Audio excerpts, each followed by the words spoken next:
Hello friends, जय हिंद। आज मैं आपको विज्ञान के अंतर्गत कार्बोहाइड्रेट्स के बारे में बता रहा हूँ कि कार्बोहाइड्रेट्स मानव शरीर में किस तरह से सहायक है। मानव शरीर के लिए ऊर्जा प्रदान करने वाले पोषक तत्व में कार्बोहाइड्रेट एक प्रमुख तत्व है। पोषक तत्वों में कार्बोहाइड्रेट की शरीर को सबसे अधिक मात्रा की आवश्यकता होती है। विभिन्न शारीरिक कार्यों के लिए ऊर्जा का मुख्य स्रोत कार्बोहाइड्रेट ही होते हैं।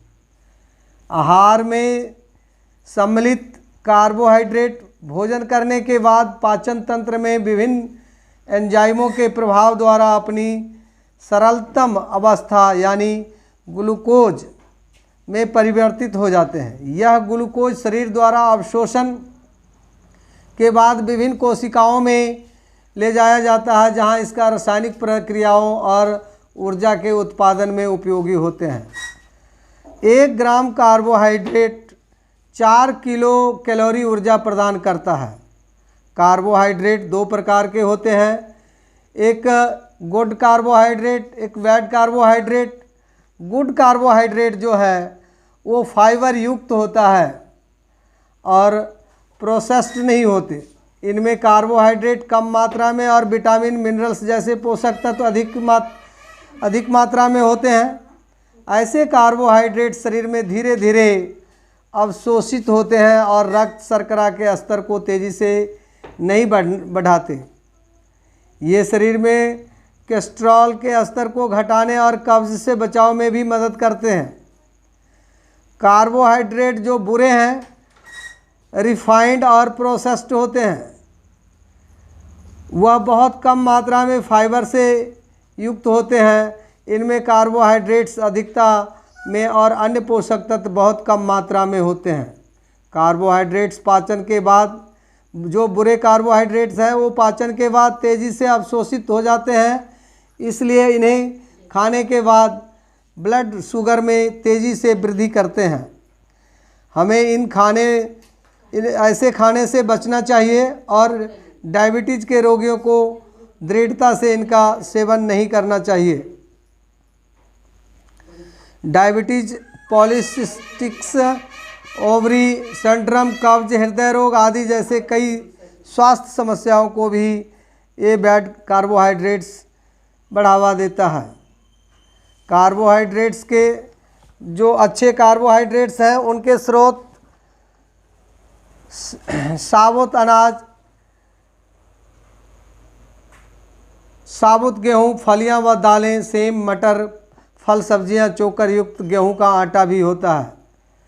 जो बुरे कार्बोहाइड्रेट्स, बैड कार्बोहाइड्रेट्स है, उसके स्रोत है शक्कर, गन्ने का रस, शक्कर युक्त कोल्ड ड्रिंक, बिना चोकर के गेहूं का आटा, सफ़ेद चावल, सफ़ेद ब्रेड, जैम, जेली, बिस्किट व डिब्बा में बंद जूस जो है, ये सभी बैड कार्बोहाइड्रेट्स के एग्जाम्पल्स हैं। अच्छे और बुरे कार्बोहाइड्रेट्स के पौष्टिक तत्वों का प्रतीकात्मक तुलनात्मक चार्ट जो है, प्रोटीन जो 100 ग्राम बिना पके, इस सफ़ेद चावल 100 ग्राम बिना पके, protein 14 gram, calcium 47 milligram, iron 4.6 milligram, vitamin B 0.5 milligram, magnesium 197 milligram, sodium 5 milligram, potassium 563 milligram, dietary fibre 7 gram. अब ग्लाइसेमिक इंडेक्स जो है, ग्लाइसेमिक इंडेक्स एक पैमाना है। ग्लाइसेमिक इंडेक्स जो है वो एक पैमाना है जो यह दर्शाता है कि विभिन्न कार्बोहाइड्रेट्स खाने के बाद पचने और शरीर द्वारा इस्तेमाल किए जाने के लिए कितना समय लेते हैं। प्रत्येक कार्बोहाइड्रेट द्वारा पाचन के बाद रक्त शर्करा के स्तर को बढ़ाने की गति को यह एक संख्या द्वारा दर्शाता है। किसी कार्बोहाइड्रेट्स का जितना उच्च ग्लाइसेमिक इंडेक्स होता है उतना जल्दी यह कार्बोहाइड्रेट शरीर में पच जाता है। मतलब ये है कि ग्लाइसेमिक इंडेक्स जितना कम होगा वह उतना धीरे धीरे पचेगा शरीर में। कार्बोहाइड्रेट से भरपूर खाद्य पदार्थ उनके ग्लाइसेमिक इंडेक्स स्कोर के आधार पर चुने जाना चाहिए। कम जीआई स्कोर वाले खाद्य पदार्थ में अक्सर अधिक फाइबर होता है और हमें आहार में इन्हें ही चुनना चाहिए। कुछ देशों में अनाज के रूप में केवल साबुत गेहूं का आटा ही खाया जाता है। गेहूं में ग्लूटेन नामक एक लचीला व चिपचिपा प्रोटीन होता है जो आंत में चिपक जाता है, इसलिए पेट के मोटापे के विभिन्न कारणों में यह भी शामिल है। गेहूं के आटे से बेहतर विकल्प के रूप में हमें विभिन्न प्रकार के अनाज के मिश्रित आटे का सेवन करना चाहिए ताकि कार्बोहाइड्रेट के साथ साथ हमें आहार से सभी महत्वपूर्ण पोषक तत्व प्राप्त हो सके। दूसरे विकल्प के रूप में चोकर रहित गेहूं का आटा भी उपयोग में लाया जा सकता है। विश्व में सबसे अधिक मात्रा में सेवन किए जाने वाले आलू में भी कार्बोहाइड्रेट्स की उच्च मात्रा होती है। आलू का ग्लाइसेमिक इंडेक्स बहुत अधिक होता है जो डायबिटीज़ के रोगियों और वजन घटाने वाले लोगों के लिए बहुत अनुपयुक्त है। कार्बोहाइड्रेट के अधिक सेवन का सबसे गंभीर परिणाम पेट का मोटापा होता है, जिससे डायबिटीज़ व हृदय रोगी जैसे बीमारियों हो सकती है। भारत में अधिकतर लोग सेंट्रल ओबेसिटी से ग्रसित हैं। यही कारण है कि भारत दुनिया की डायबिटीज़ राजधानी बन गया है। शरीर के लिए कितना कार्बोहाइड्रेट आवश्यक है?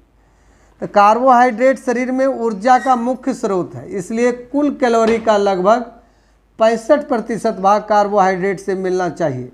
उदाहरण के लिए दैनिक आहार में कुल 1800 किलो कैलोरी लेने वाले स्वस्थ व्यक्ति को दिन भर में लगभग 992 ग्राम कार्बोहाइड्रेट्स का सेवन करना चाहिए। दूसरी ओर वजन घटाने के लिए 1400 किलो कैलोरी वाली दैनिक डाइट लेने वाले व्यक्ति को दिन भर में 227 मिलीग्राम कार्बोहाइड्रेट का सेवन करना चाहिए।